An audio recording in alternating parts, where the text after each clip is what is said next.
What if I told you that sometimes people start loving a cruel ruler, not because he was good, but because the one who came after him was far, far worse? This isn't a story about justice.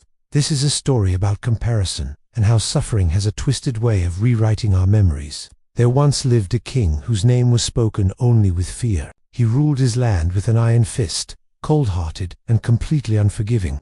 In his eyes, mercy was a weakness, and his people paid the price for that belief every single day. In his kingdom, there stood a bridge, but this wasn't just any bridge. It was like a border, a checkpoint between survival and punishment. The king declared a law. Anyone who wished to cross this bridge had to pay 10 coins. The people hated it. They would pay the fine, walk across, and curse the king under their breath. But at least, the pain ended with the money. Time passed, and the king grew old. When death finally stood before him, he called for his son. With his final breath, he said, "I have ruled with cruelty all my life. I have oppressed my people. Soon, I will be gone. But after I die, do something that will make the people remember me kindly." And then, the king died. His son took the throne.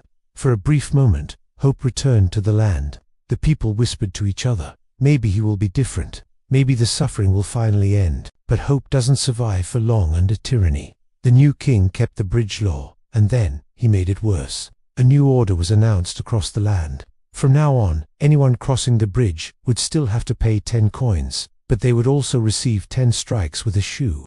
It wasn't just about money anymore. It was about pain, humiliation, and public punishment. Cries filled the air. Crossing the bridge became a living nightmare. And slowly, something dark and strange began to happen.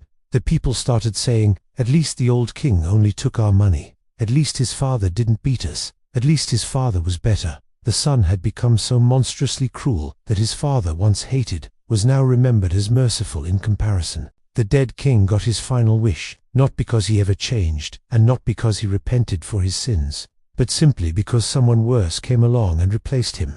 And that, right there, is one of the darkest truths about power and human memory. People don't always remember who was truly good. They just remember who was less evil. Thanks for watching. If this story made you think, hit that like button and subscribe for more.